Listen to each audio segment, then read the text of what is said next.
Hello everyone, I just arrived at Tokyo's Shinkansen station, one of the busiest train stations in the world, but this isn't my final stop. We are heading to a place that's like a sacred ground for thinkers, makers and anyone who has ever voided a warranty just to see what's inside. After getting off the bullet train, I'll hop on a local train to reach my next destination. And you might be wondering where exactly I am headed in Tokyo. It is famous Akihabara Electric Town, Tokyo's legendary electric town. This is my second time in Tokyo, and in Akihabara, on my first visit I wasn't prepared and didn't know what to expect. But once I realized it was a paradise for makers, I knew I had to come back here and show it to you why. You can get right to the heart of the Akihabara using public transportation, and the train is the best way to go. The streets of Akihabara are filled with anime and manga icons, and these days it's mostly known for what you might call anime tourism. But before all that, it was a hub for electronics, and that's where the name Electric Town comes from. If you are an anime fan looking for realistic action figures, this is definitely the place for you to be. There are tons of options for action figures from your favorite anime. They are even categorized. Naruto fans can go straight to the Naruto only figure stores. And no surprise, One Piece has the widest selection of action figures by far. People from all over the world flock to Akihabara. It's globally known hub for Japanese subcultures like otaku culture and anime fandom. Some of the fan-made manga are only sold here. The gaming culture is very strong too. You can even find rare old games that exist nowhere else. So if there's a game tied to a childhood memory you can't find anywhere else, it might just be sitting on the shelf here. It's really a gaming paradise. And of course, there is electronics and gadgets, blended with everything else in a way that's uniquely to Akihabara. While I do watch anime now and then, I'm not really into that side of Akihabara, or the maid cafes. What fascinates me is the electronics scene and the vibrant maker culture that thrives here. And that's exactly where I am taking you with me today, into the heart of Akihabara. You can of course find the latest electronics and the gadgets from all the big brands. It's called Electric Town for a reason, and you can try out the feel of many devices before buying, something that's getting rare these days. Or come here and build your own custom PC. You can even build totally wacky setups. Like this shark-shaped PC, I think it looks super cool. You can find most of what's in these shops back in the West too, but here it's all in one place. And you can actually try things out. Plus, many stores are tax-free, so if you are buying something small but pricey, like a camera or a new graphics card, it's definitely worth to visit. One of the best parts of Akihabara, I think, is finding old electronics. It's all about luck. You'll never know what hidden gems you'll stumble upon. If you are after something vintage, it's probably tucked away somewhere here. You just have to find it. Sometimes you stumble upon strange relics, you can't even guess what they are for, but still want to tear them down just out of curiosity even if you'll never actually use them. And as a true maker, all this inspiration might spark your own projects, and here you can find just about everything you need to get started. Each shop here has its own specialty, some solely focus on connectors of all kinds, and it's impressive how specific they get. There's all kinds of specialization here, even shops dedicated entirely to things like potentiometers, or screws, or terminals. You can even find old, big and unique vintage glass transistors here. I am not sure you'll ever need one, but some are highly priced for special applications because of their unique characteristics. Need a capacitor the size of your head? Say no more, Akihabara has got you covered. These places are like a maze, you might even feel lost or a bit dizzy, but finding your way through it all, that's honestly part of the fun, I think. Another thing Akihabara is known for is its vending machines, and they're everywhere and super popular. Well, vending machines are popular all over Japan, you'll see them in nearly every parking lot, but here in Akihabara you can find vending machines that sell almost anything.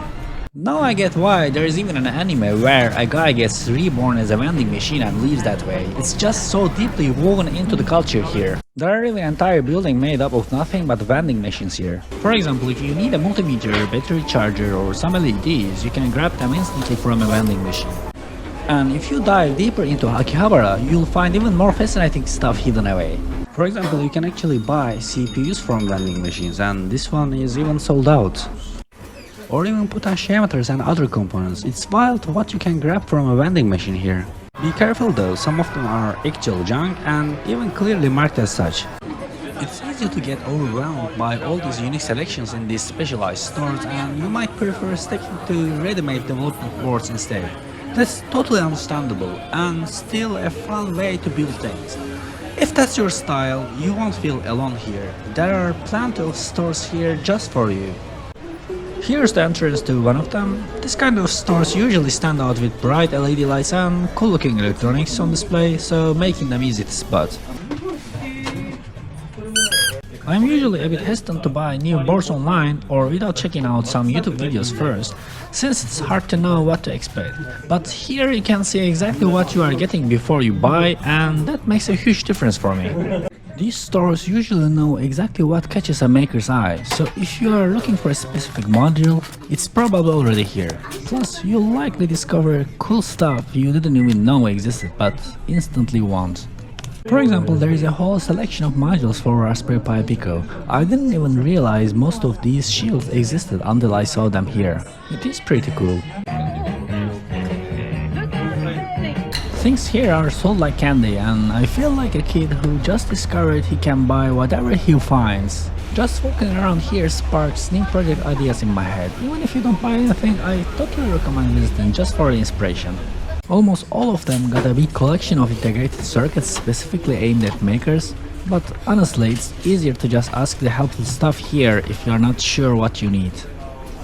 I was talking about unique development boards. For example, I found one from Sony called Espressense. You can probably order it online in the West too, but here it's just sitting on the shelf. I took a look and it's seriously an impressive board. And I came across some other really interesting boards too, like this one called Watcher Board. I am not exactly sure what it does, but it definitely caught my eye. You can also find other popular boards here too, and the best part is you can get them right away, no waiting for shipping. But honestly, for most projects, online shipping isn't a big deal. But if you are working on something where getting the feeling right matters, like creating a childhood gamepad, then physically testing it first is super important, I think. And here you can exactly do that. And the best part? You don't feel awkward doing it. Everyone here does the same. Testing, clicking, poking around, and the shop owners totally get it. In fact, they encourage it. Sometimes finding that perfect click really does matter. You can easily spend hours just searching for that perfect click, and honestly, it's time well spent. So here I have spent quite a bit of time just clicking the buttons and switches, and totally lost track of time, so you have been warned. The streets of Akihabara are usually packed, especially on weekends. There is no way to cover everything in just a few hours, so plan to spend at least a full day. On my first visit, I only gave myself 4 hours and ended up missing most of it. And this time I am focusing only on the parts I find most interesting, mainly the maker side of the Akihabara. If you are into anime culture, you'll definitely want to plan for even more time, but don't stress about hunting down specific spots. The real experience, I think, is just being immersed in the atmosphere, and that's a big part of what makes this place so special. Akihabara is made up of loosely defined areas. There aren't strict borders between the sections. Right now, for example, I'm walking through the part that focuses on the radios, and in my opinion, Japan has some of the best ham radios out there. So if you are into ham radios, you will feel right at home. There are tons of stores here specialized in radios. You can find just about anything related to them. There are even old school telegraph keys, such a cool blast from the past. You'll find all kinds of radios here, from budget-friendly ones to high-end models. Ham radios are one of those dangerously addictive hobbies. Once you start playing with them, it's easy to keep spending more and more. I wish I had one of these bad boys. Making worldwide contacts would be a breeze. Can't lie, I'm seriously jealous. You like old school? You are covered as well. Need a massive antenna but don't know where to start? Just come here and ask. They'll set you up in no time, blueprints and all. After exploring this part of Akihabara, I somehow held back, showed peak self-control and left without buying anything. It was really hard. Literally, it was a challenge for me. Because I always wanted to get into the ham radio stuff, but I was honestly afraid of just how much money I could end up spending once I dive into this. Another part of Akihabara I love is retro gaming. It's like a full-on cult. You can find almost any game, even for some of the most obscure consoles here. It's not just Nintendo consoles. You can find games and gear for almost any type of console here. Even consoles from NEC, Nippon Electric Company. The variety here is unreal, really. You can even play games in the train stations by making a small donation, perfect for passing time.